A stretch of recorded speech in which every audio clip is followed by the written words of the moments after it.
33, 34, and I got a good background in music from Mrs. Kortjohn. Took a lesson a week, went to her house, 50 cents a lesson. Depression was on. And, but I wasn't getting anywhere. So a black man, who preferred to be called a Negro, like you all did at that time, he had 7 children. My father had a grocery store, and he run up a bill of about $300, and with no way to pay it off. He's a music teacher, he said. So my dad said, well, to amortize out the cost, if you teach my son to play the piano, why, then we can amortize out what you owe me. So that's how I started taking it. And it was only 20, 30 years later that I found out that Gene Turpin was Tom Turpin's nephew. And that was quite a wonderment to me. So I learned to play ragtime music. My mother thought I was taking classics. So when we do Welcome to Spring or something like that, I'd be playing in ragtime. And we had an old house that had sliding doors, an old banker owned it once. And my mother opened the door, and we'd go from that into, we'd be playing Russian rag, Rachmaninoff's Prelude and C-sharp minor in ragtime, and swing right into real stuff. So she never caught on.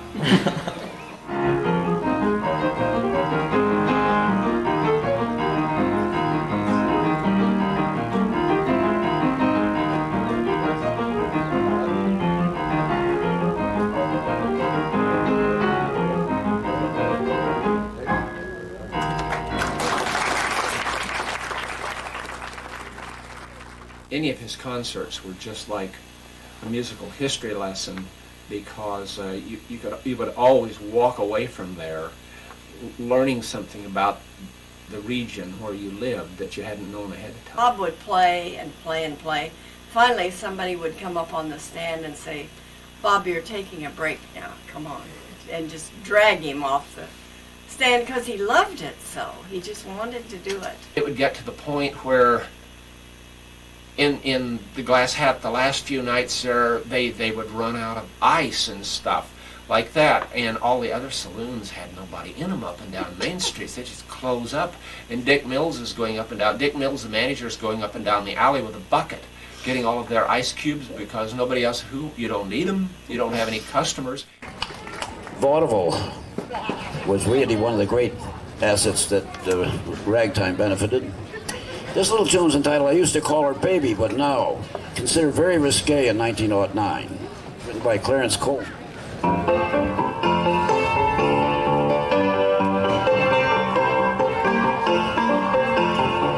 I used to call her baby, 'cause she was just a baby to me. When she said we should wed, I really felt glad. Took her home and introduced her to my dad. That's when I lost my baby. That is all that cash you see. She never even stopped to say ta-ta. Next thing I knew, she'd gone and married my pa. To think I used to call her baby, and now I have to call her mom.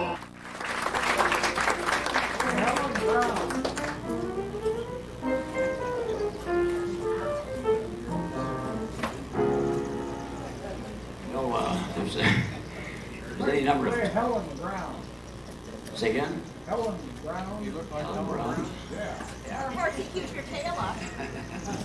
Horsey, keep your tail up? Boy, I've got some great requests here.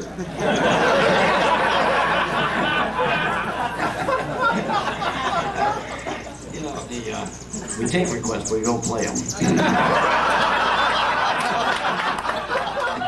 I'll tell you a little story, something you could always think about. When I took Steve Spratlin to New York with me to see U.B. Blake, and he was very polite, and he said, Mr. Blake, you got any advice for a young, aspiring young ragtime piano player? And U.B. says, yeah, kid. He said, if there's another piano player in the house, don't get off the stool. I used to get letters from guys in Sweden and Denmark. In fact, there's two of them. It's Peter Lundberg and Shel Waltman. They wrote me. The first one was Peter Lundberg. He was 18 years old. He said there was no ragtime music in Sweden. Would I send him some? Well, I had a lot of that music with me, so I made a roll this big. I rolled it all up, never forget, and I put lots of brown paper around it. And I took it down to the post office, and I told the guy, this was on Saturday morning, about 9 o'clock, I said, I want a 1 cent stamp, a 2 cent stamp, 3 cents. How much is this going to cost me? He says, $26. So then I sent it off airmail. In those days, airmail went by a 3-engine, what they call a Connie, a 4-inch plane with 3 tails. And so he got his music. When I went to visit him a few years later, he had all those stamps and everything else cut out like this with his address, and I had it framed. And I knew it would be something he'd want to keep. Irving Berlin in 1912.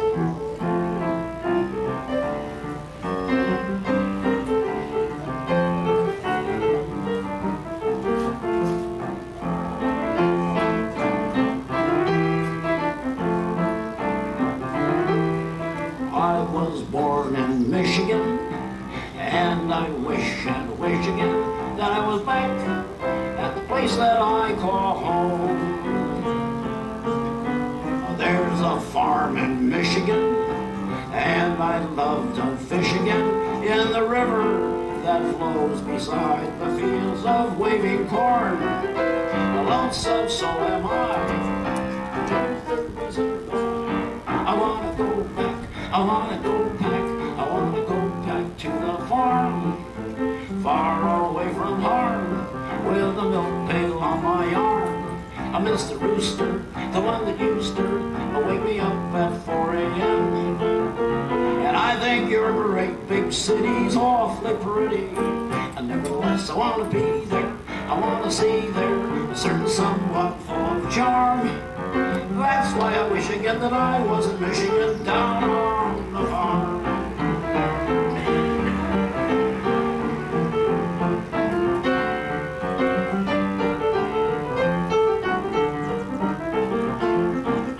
Dixieland band, they all went to Europe, and they just, what the Beatles did to the United States, the Dixieland band did to England and France. I wanted to meet Nick LaRocca, and since I had Monday off because of the by-election, I phoned up down at New Orleans and asked if they had any LaRoccas listening to the phone book, and they said, yeah, we got 6 of them. So I phoned all 6, and finally, naturally, the last one was Nick. And I said, Nick, I've always wanted to meet you. He said, well, come on over. I said, well, I'm up here in Kansas City. It's not that easy. So he said, well, come on, fly on down, and I'll meet you at the airport, which he did. And he came down with a big Campbell soup box, which I still have, with all the playbills and stuff. There were pictures of the band. And we had a pleasant chat for about 6.5 hours. And then we parted company, and I flew back to Kansas City with my box of goodies. Interesting. Each one of these men had a great story to tell. All music goes around, what goes around comes around. It'll take a real fine ragtime tune to catch the public's ear again. Now, we've got to remember, The Entertainer was written in 1902, and was actually awarded a big prize in 1904 at the World's Fair. And at that time, it lay dormant until it came about with the Sting. Everybody called it the Sting for the longest time, instead of The Entertainer. But it knocked all the rock and roll off the charts for 13 weeks. It was the head one. Mm-hmm. Everybody was singing it, everybody, even in Europe, all over. Drove you nuts.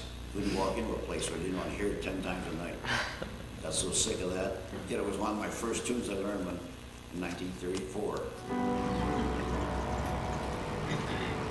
A little tune that I wrote a few years ago, about 25, just because I felt in a vaudeville way.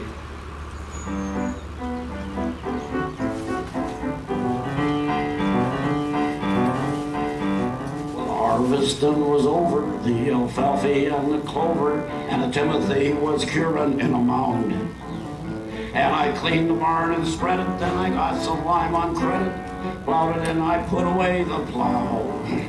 And my pa said I can't afford it, but you ought to be rewarded. Here's $50 to go to Evansville. That's when I made my mind up, and I got my shoes all shined up. I grabbed my hat and said, by net I will. Find me a great, big-chested woman. And to prove that I got nothing up my sleeve, try to marry up one of them great big-chested women. Try to marry up with her before I leave. Well, I seen their Coliseum, and I seen their new museum, and I took in all their nightclubs one by one.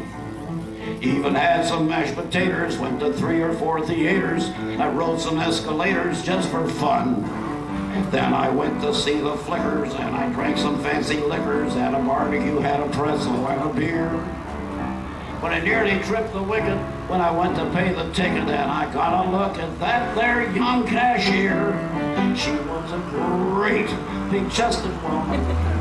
I could hear myself saying, I love you. And so I married up with that great big-chested woman. Told you boys I'd marry up before I was through. Well, wedding night at 7:30, we checked into the McCurdy, and we took a room upon the 7th floor. I went down for sody water, but when I came back, I thought her must have opened up somebody else's door. She was lying in her nightie, and I'll tell you, boys, I mighty nearly dropped the sody water then and there. Because above her solar plexus, she was flat as Central Texas, and her great big chest was hanging on a chair. Great big chested woman. They pat 'em, boys, they pat 'em to deceive. If you must have one of them great big chested women, just remember, boys, that seeing them is to believe in them.